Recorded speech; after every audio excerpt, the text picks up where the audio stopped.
Hello everyone, you know me as the unofficial tour guide of Sweden, and today I figured we would examine recent developments in progressive perversity together. The Sweden image has certainly changed since I started this YouTube channel. From global utopia to global meme, more and more people are now starting to see Sweden as the mecca for progressive insanity. Which is making our government terribly nervous. Kind of like you would imagine a guilty party would act. And this causes for some pretty hilarious displays of socialist hypocrisy. Check this headline from Sweden's biggest daily, left-wing magazine of course, publishing this opinion piece by a social democrat active in their youth organization. Quote, Prime Minister Löfven is right. We should accept less refugees. Really? So our left-wing Prime Minister is expressing left-wing beliefs here by saying we should have less immigration? By repeating exactly what Sweden's nationalist leader has been saying for years? This dangerous nerd that our left is so long dismissed as evil and racist, and now they're just taking his ideas. I guess anti-immigration is a leftist stance now. And I guess it always has been all these years that your PC psychosis was taking place. Yeah, you guessed it right. Swedes are actually trying to erase their history, and especially the Swedish left is trying to pretend like it never embarrassed itself to the entire world. Well, I remember a time in this country where the public definition of Nazi is anyone who dares suggest there should be a limit to immigration in theory. In theory. So it's really an understatement to say that we've had politically correct censorship here. It's been their very culture. Now I'll explain why. Ever since Sweden became a global meme, no thanks to me of course, guilty parties have tried to rewrite history. Because in the past 20 years or so that the morally good parties have been in charge, we've seen quite an increase in social instability, exclusion, and integrational failures. 7 out of 8 parties in parliament are either socialist or liberal. And the 8th one is a nationalist party that's literally been ignored for years, ever since they entered parliament in 2010. The other parties have refused to even talk to them, or even let anything similar to their political proposals pass through. Everyone called them Nazis, defined them as evil, and treated them as the black sheep. As well with anyone who says anything that sounds remotely like them. But then when the refugee crisis happened, basically chaos ensued. Everything bad that the right-wingers had been warning about for years became way too true. Became part of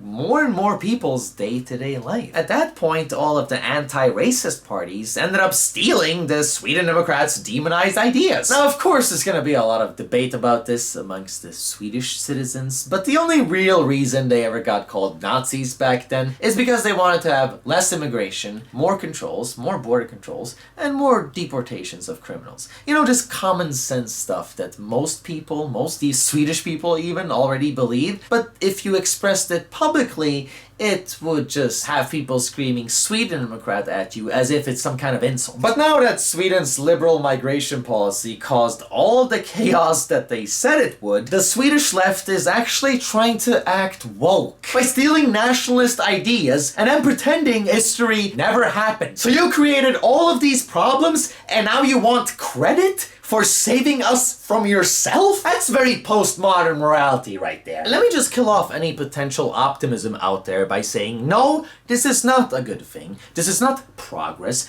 This is convolution. Because there's a universe of difference between words and actions. Imitation is not belief, and therefore nothing ever really changed in practice. People are so dumb here that they actually believed the Social Democrats' election promises and made him the biggest party in our most recent election, thinking we would see less immigration. Instead, we're now seeing debate articles from that very same left talking about how we need less immigration. Precisely because nobody did anything to decrease all that migration, even so long as a year after the election. Swedish socialism essentially works like Munchausen syndrome. They make you sick so you can depend on them and praise them for healing you, so they can keep making you sick. Problem? Solution? Problem. The cycle of champagne communism fulfilled. Ever since they started talking about closed borders, we've had open borders, despite all these warnings of how strained our welfare is, our psych wards, our housing crisis. They've kept high migration going this entire time, despite all studies, despite all headlines, despite all election promises even. Because the left needs its voting cattle, and there are various incentives for the upper class with high migration. I've covered this before, complex tangent, link in bio. Even so late as June this year, the same socialist government that promised less immigration made highly generous migration deals, making it easier for distant family members to apply. And of course, we can't forget about all those refugee children that were given asylum, despite the fact that even our mainstream media concluded 78% of them are adults, not children, not refugees. But who cares about logic or principles when you're being progressive?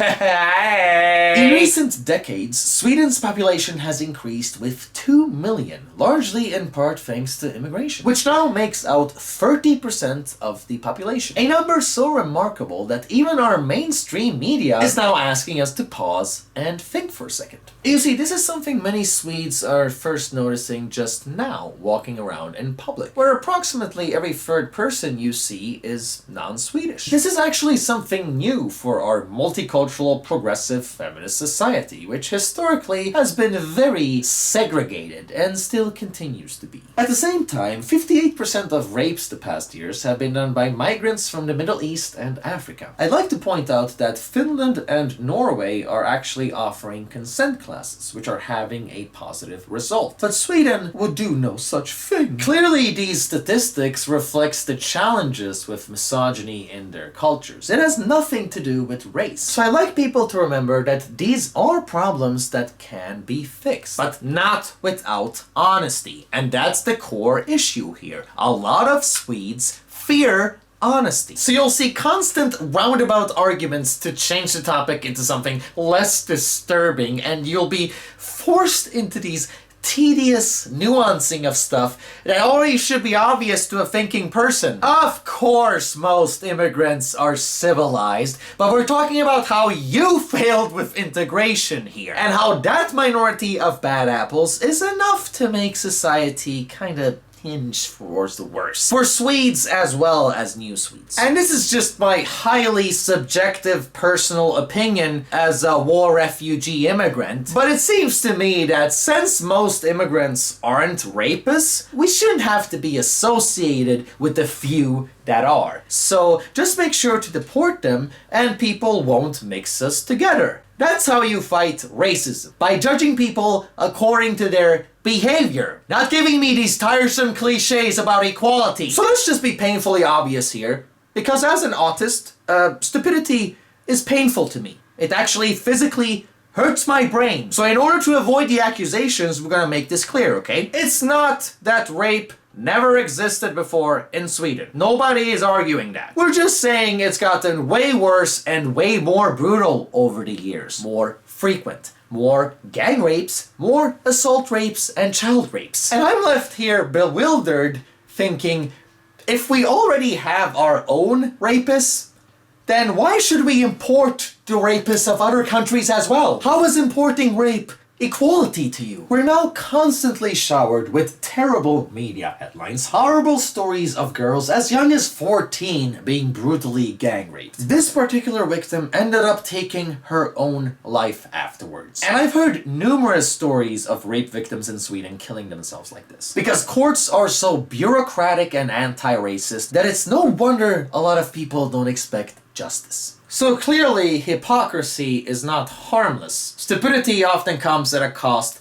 that's long-term. Now do note that our Swedish media have gone through a massive change as well. I'd say it happened around the Cologne New Year's Eve attacks. The taboo surrounding migration kind of disappeared overnight when the problems became too obvious. So our journalist elite is now doing the same thing as our left. They're adapting to right-wing populism in order to survive on the market, pretending history never took place. Exactly how you'd expect the champagne socialist to act. I mean, Jesus Christ, the same people that doxed regular citizens for having ugly opinions are now doing hella woke racist headlines, that the same kind of stuff that they systematically hounded other people over for about 10 years or so. And this is how you can tell that the mainstream is desperate. It's dying. It's losing its revenue, its influence, and it's terrified of its popular new competitors. So it's decided to copy them while still maintaining their power leverage by labeling them extremists and trying to push them out of the market. And this, my comrades, is why it's so important to separate words from actions, because oftentimes these progressive anti-racist socialists act every bit as disgusting as the crony capitalist stereotype they so often condemn. At least that's my experience, having spent 30 years living amongst them as an immigrant. Now, I have a question that we all should be asking the media way more often. Namely, how can you label me as an extremist when you stole all my political points? The same low-quality rags that have tried to dismiss me as this radical hate preacher are now saying the exact same things I have said all along as their headlines. I'm not even right-wing. I'm not even left-wing. All I am is a freedom-loving citizen and an angry foreigner. And all I care about is the facts. Because that's how you get off. I'm all about getting off. And unless you can prove what you say, there is no getting off. You have done this to so many of us. Good, honest people that were just trying to warn the public. You stuck our nuts in a vice. Why should we keep our labels as extremists and hateful when you copied our worldview? Not the other way around. And this is why we all need to care more about history. This is why boring nerds are valuable. Knowing your history keeps slimy assholes from remaining in power under a different shape. Just changing your mind and moving on doesn't change anything at its core. It only leads back to the same behavior eventually, meaning the same crisis eventually. Swedes don't understand this. Because as a peace-damaged people, they're too used to being comfortable, and so they don't really see the purpose of pain. Comfortability worship and conformity is a kind of sheep mentality that continually allows you to remain oppressed under new and creative ways. But Swedes just want to change their minds and move on because it's comfortable, easygoing, and nice. I've even seen people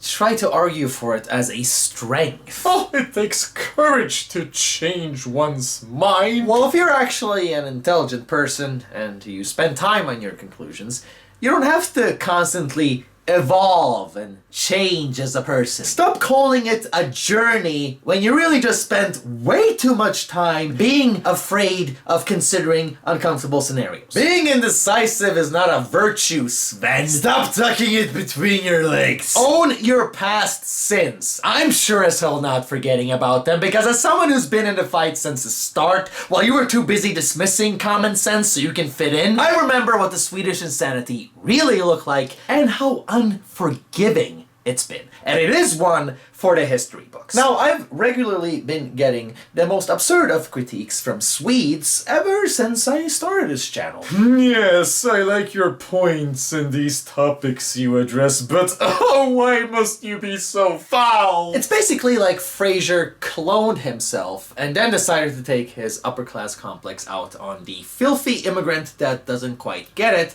and probably never will, because being uptight is not an ideal. But I looked at our insane debate climate, I looked at how easy people were being labeled, and I figured, if that's your moral code, you're pretty much gonna call me a fascist regardless, so I'm not even gonna bother to adapt to your Swedish standard, because I am an angry foreigner, and this is a multicultural society. I will stand up for other foreigners and their right to be individuals, so I'm just giving you the culture that you want. If you're not into that kind of enrichment, then stop teasing me, goddammit. And Swedish people told me that I was wrong, because in Sweden, you challenge the leftist establishment by keeping the left happy and avoiding easily attained controversy. So they kept telling me that I shouldn't provoke, and I should watch my language, be careful with my wording, and avoid the sensitive issues. Because the way you truly change minds and change things up in a culture is by constantly compromising and doing exactly what the establishment wants you to do. By not acting like an individual,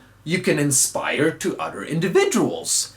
Right? Wrong. Don't be like that. Don't be sweetified. Be yourself instead. Turns out my plan was correct. Foul language, brutal honesty, and a sense of humor really does get you somewhere, after all. Normal working class people are way smarter than the media gives them credit for. They know how to read between the lines, and they're the ones that are gonna be voting eventually. So I now get tons of fan mails from particularly Swedes telling me that my heretic material inspires them to be more individualistic, which really means something in a consensus culture. And the whole point of starting with English videos back in 2015 was to get out there, connect with the right pundits, and spread your message, and then when Sweden ultimately becomes embarrassed before the whole world, their insanely conformist population will finally listen to us, the sane ones. And it finally happened, with the help of all you online warriors out there. We made them talk about our issues. We got little pieces of truth out there, and we even made the mainstream conform. But at that point, nobody really wants to take responsibility for how embarrassing they've been all this time. So what we have now is a country where nearly everyone participated in this psychosis,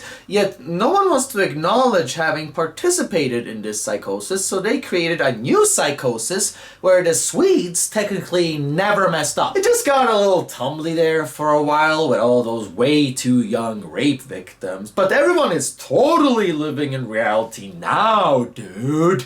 And we're all like starting to open up to the idea of debate. What?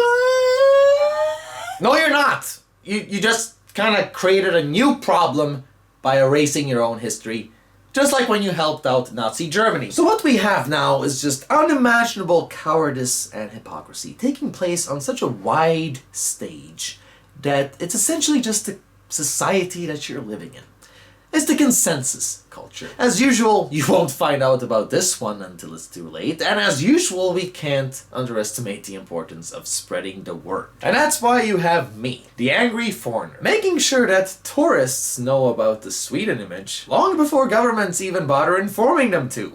Look at that! Social media freedom isn't that bad after all. If you want to help me out there, then just share this video, because a lot of Swedes are afraid to. And make sure not to miss my other uploads, because YouTube probably won't notify you. It's okay, just breathe, forget about the war on free speech, and just go outside and smell a flower or something. Preferably a green one. Namaste!